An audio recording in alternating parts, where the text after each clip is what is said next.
Baiklah teman-teman, selamat pagi semua. Baiklah kami dari kelompok 10 akan memaparkan atau mempresentasikan hasil diskusi tentang materi kami yaitu struktur organisasi. Sebelum kami mempresentasikan materi kami, izinkan kami untuk memperkenalkan diri yaitu ada Nur Rahmawati, Jessica Putri, Gaus Yorgi Saragi, Patriot Fitra, Maryunita Semarmata. Latar belakang.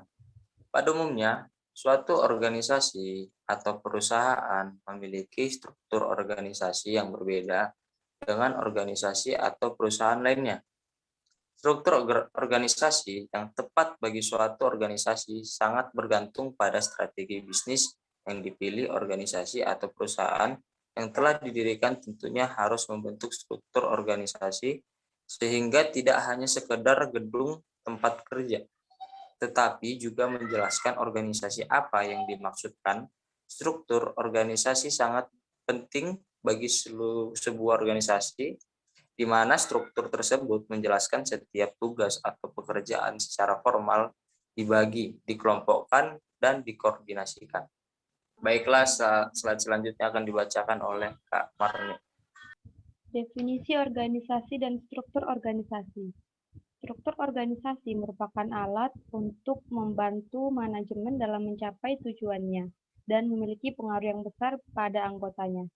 Pengaruh struktur organisasi terhadap kepuasan dan kinerja karyawan mengarah pada suatu kesimpulan yang sangat jelas.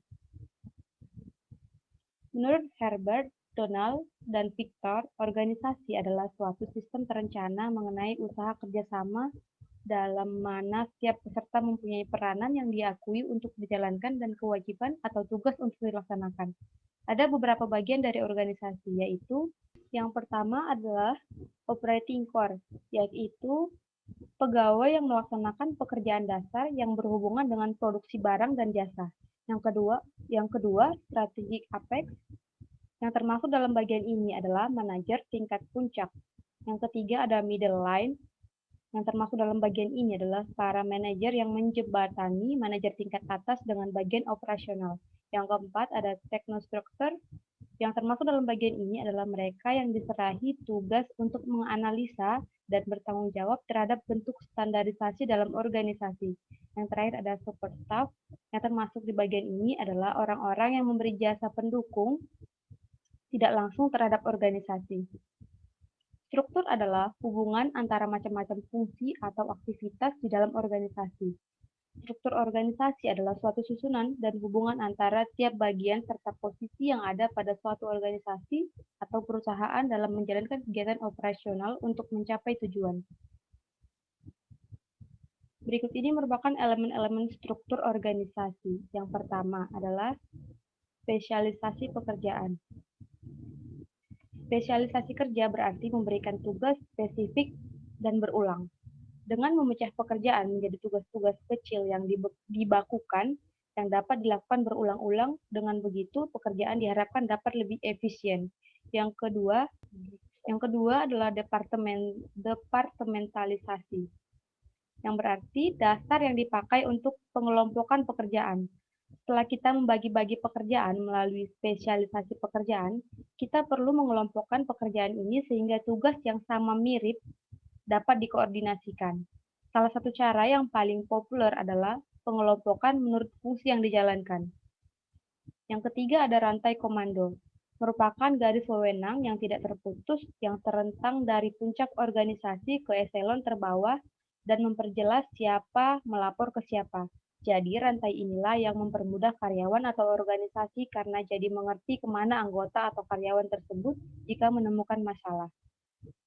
Yang keempat ada tentang kendali, yang berarti jumlah bawahan yang dapat diatur manajer secara efektif dan efisien, yang menentukan banyaknya tingkatan dan manajer yang harus dimiliki oleh organisasi. Bila semua hal sama, makin luas atau besar rentang itu, maka makin efisien organisasi tersebut. Yang kelima ada sentralisasi dan desentralisasi. Sentralisasi berarti mengacu pada tingkat di mana pengambilan keputusan dipusatkan pada titik tunggal dalam organisasi. Dengan kata lain, bahwa jika manajemen puncak Mengambil keputusan utama organisasi melibatkan sedikit atau sama sekali tidak melibatkan masukan dari anggota tingkat bawah itu, berarti organisasi tersebut tersentralisasikan. Sebaliknya, semakin banyak anggota tingkat bawah memberikan masukan atau diberikan keleluasaan untuk mengambil keputusan, berarti makin ada desentralisasi. Yang terakhir adalah formalisasi, berarti mengacu pada tingkat di mana pekerjaan di dalam organisasi itu dibakukan. Jika pekerjaan sangat diformalkan, pelaksanaan pekerjaan itu mempunyai kuantitas keleluasaan yang minimum mengenai apa yang harus dikerjakan, kapan harus dikerjakan, dan bagaimana seharusnya mengerjakannya. Selanjutnya saya kembalikan kepada moderator. Terima kasih buat Kak Marni. Baiklah, selanjutnya akan dibacakan oleh Kak Rahma. Selanjutnya ialah fungsi struktur organisasi. Fungsi struktur dalam sebuah organisasi adalah memberikan informasi kepada seluruh individu yang menjadi anggotanya untuk mengetahui kegiatan atau pekerjaan yang harus ia kerjakan. Fungsi yang pertama ialah untuk kejelasan tanggung jawab. Setiap anggota organisasi harus bertanggung jawab dengan apa yang harus dipertanggungjawabkan. Setiap anggota organisasi harus bertanggung jawab kepada pimpinan atau atasan yang memberikan kewenangan. Yang kedua ialah kejelasan kedudukan. Kejelasan kedudukan seseorang dalam struktur organisasi sebenarnya mempermudah dalam melakukan koordinasi. Yang ketiga ialah kejelasan uraian tugas. Kejelasan struktur tugas dalam struktur organisasi sangat membantu pihak pimpinan untuk melakukan pengawasan dan pengendalian. Terakhir ialah kejelasan jalur hubungan. Dalam rangka pelaksanaan tugas dan tanggung jawab setiap karyawan dan atau pegawai dalam sebuah organisasi, maka dibutuhkan kejelasan hubungan yang tergambar dalam struktur tersebut, sehingga jalur penyelesaian pekerjaan akan semakin efektif dan dapat dilakukan dengan saling menguntungkan. Baiklah, slide selanjutnya akan dibacakan oleh Kak Jessica Putri. Selanjutnya ada jenis-jenis struktur organisasi. Yang pertama, struktur organisasi lini. Organisasi lini atau organisasi garis adalah bentuk organisasi di mana wewenang atasan dan bawahan terhubung langsung secara vertikal. Dalam bentuk organisasi ini, kepala unit mempunyai tanggung jawab untuk melaporkan kepada satu kepala unit di atasnya. Ciri-ciri organisasi lini. 1. Jumlah karyawan sedikit. 2. Manajer di bawah top manajer hanya sebagai pelaksana. 2. Sarana dan alatnya terbatas. 4. Hubungan atasan dan bawahan bersifat langsung. 5. Pada perusahaan perseorangan, pemilik perusahaan adalah top manager. Keunggulannya, 1. Atasan dan bawahan dihubungkan dengan satu garis komando. 2. Rasa solidaritas dan spontanitas seluruh anggota organisasi besar. 3. Proses pengambilan keputusan berjalan cepat. 4. Disiplin dan loyalitas tinggi.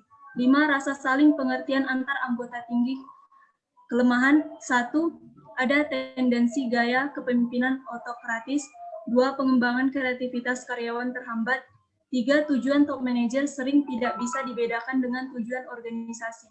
4. Karyawan tergantung pada satu orang dalam organisasi. Yang kedua ada struktur organisasi lini dan staf atau organisasi garis dan staf.